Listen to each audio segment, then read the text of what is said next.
This is the Inner Whisper Coach, and the session of today is the ZOUD. The ZOUD. The ZOUD. ZOUD.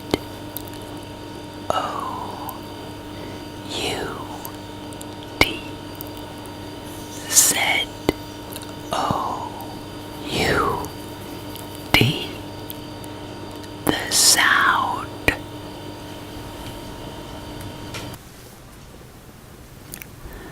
The ZOUD is the zone of uncomfortable discussion.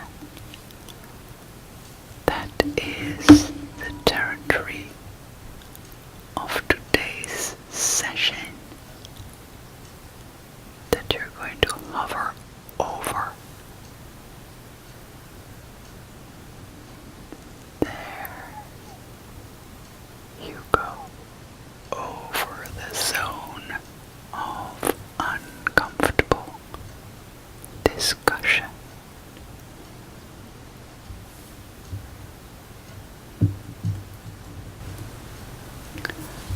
The ZOUD is that area of discussion where things start to feel uncomfortable. You come across it in coaching sessions, board meetings, appraisals, project teams. In fact, pretty much any situation, business or private, which involves a degree of change or conflict. Most of us don't like conflict, and very few of us like open confrontation. Consequently, we develop strategies for avoiding both. A lot of conversations take place in the zone of comfortable debate. We are fine when we are in our comfort zones, focusing on specific problems and using our well-developed technical skills to solve them. But all too often, there is a critical issue that we are just not discussing. We often call it the elephant in the room. And there he is, the elephant in the room. The elephant in the room. We're going to fly over and have a look at your own life, where the elephant in the room appears. Where in your life, in which sphere of your life, is there an elephant in the room? Give that elephant a name. What is the elephant in your room?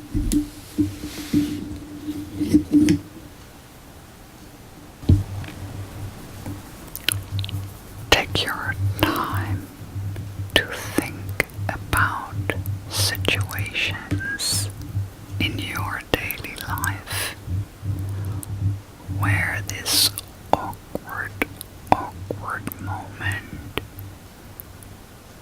of elephant in the room occurs.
So the outer zone, that's the easy thing.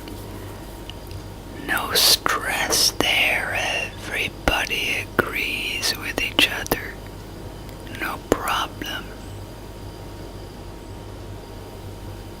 That's the zone where things are still comfortable, more or less. But the closer you get, the less comfortable it becomes. And very often people stop here to return back to the safe zone. Does this resonate with you? And if it does resonate with you, where in your life spheres does it occur? Picture this technical image in your everyday life, in the situation or the topic that you may have in your head right now.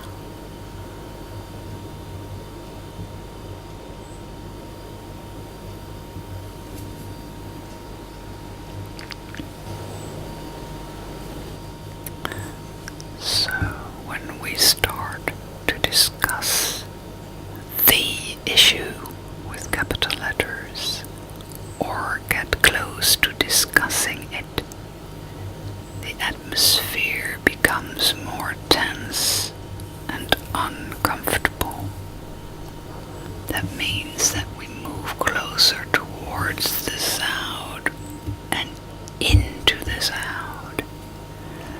Then, because we don't like conflict or difficult conversations, we get the hell out of the ZOUD as fast as we can.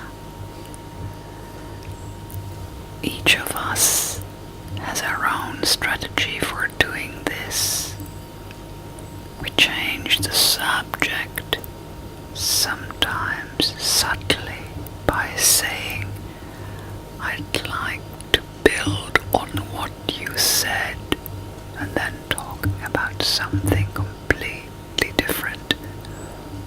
Or we might say, "Let's take this offline," implying that it will be discussed at some future date, which it never is. My personal favorite is the appeal for more information. That happens in a work environment very often. As soon as the debate gets uncomfortable, you say that you can't possibly discuss it any further until you have more information, at which point you appoint some unlucky individual to do a pointless piece of research. So, shelving the important discussion for another 6 months.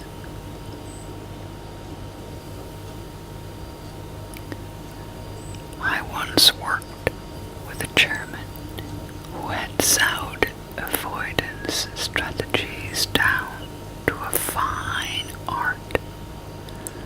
As soon as the discussion got contentious, he would talk around the subject endlessly while avoiding the key issue, until the person that raised the problem had run out of energy, and then he would set up a project group to look at it in more detail.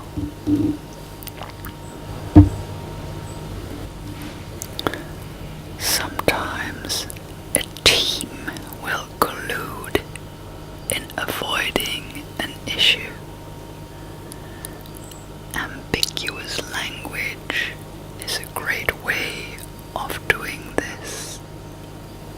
We discuss the problem in vague terms and then reach anodyne conclusions which are so open to interpretation that each person can go away with a completely different idea of what has been agreed.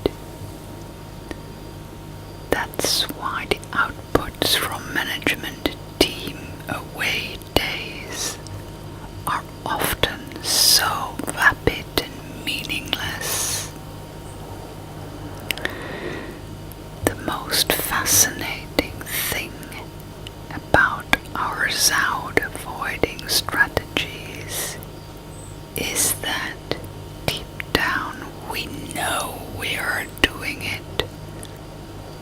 I have walked out of meetings knowing that issues have not been properly addressed, but that we have gotten away with it by fudging the language. I have had fundamental disagreements with colleagues, yet I have colluded with them to wrap the issue up in business bullshit so that I can get out of the meeting and avoid any further aggravation. And I am not alone. This happens in organizations all the time.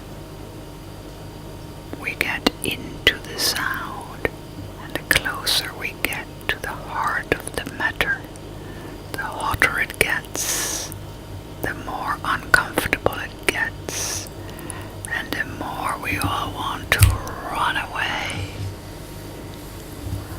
Run away.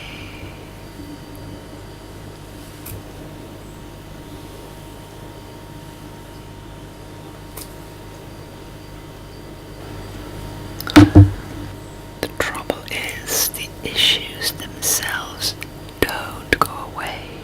They just sit there waiting to jump up to bite us at a later date. By staying out of the sound, I can buy myself a quiet life for a few weeks, but it means that I will have the same arguments and discussions at the next meeting, and the next, and the one after that. Have you ever wondered why the same item keeps appearing on a meeting agenda, only to be carried over each time? Chances are it is an issue which would lead to some contentious debate, and the team's ZOUD avoidance strategies are so effective that they have conspired to duck the problem at each meeting.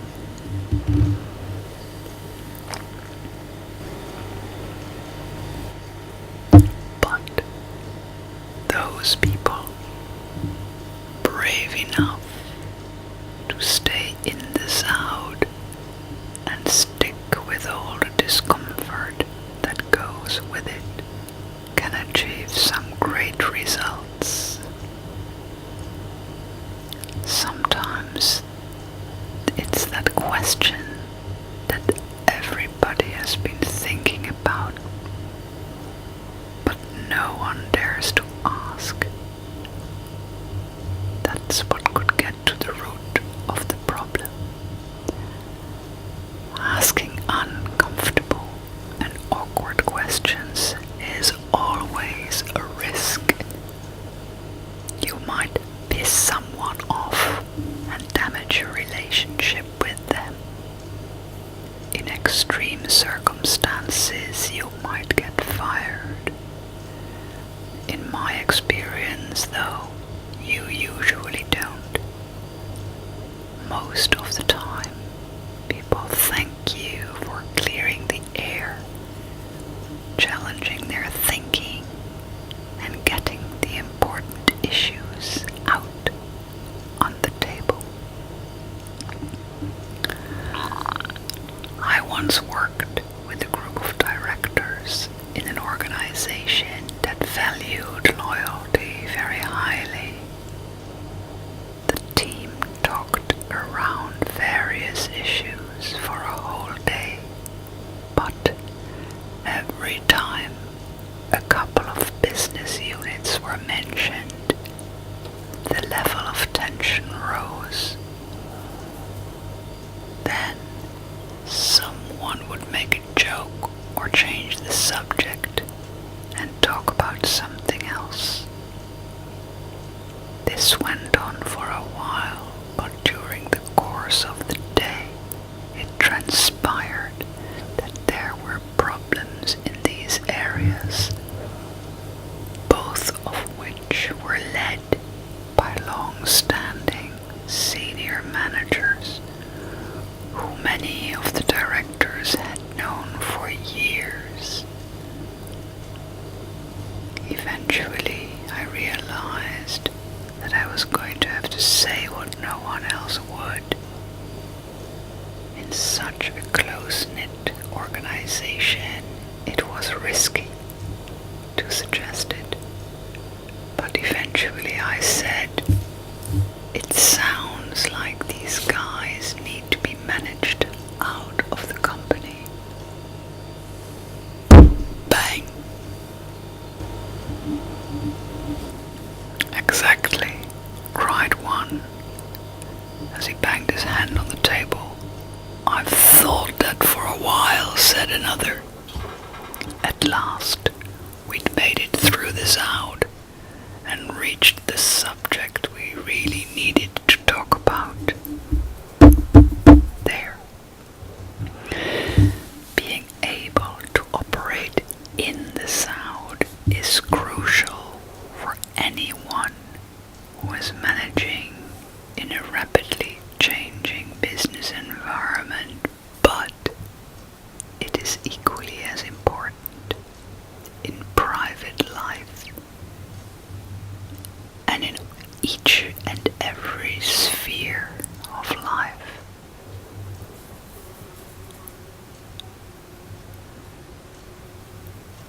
If you are a manager, or if you aspire to have a management career, the further up in the organization you go, the more time you will need to spend in the ZOUD if you are to be effective as a leader. ZOUD tolerance is particularly important for HR managers. The most emotive discussions in organizations are on the subjects of pay, performance, and status. Next time you are in a meeting, an appraisal, a coaching session, or any other situation where you get that nagging feeling that you are skirting around the issue, ask yourself the following questions. What's the subject we are avoiding talking about? What are we pretending not to know?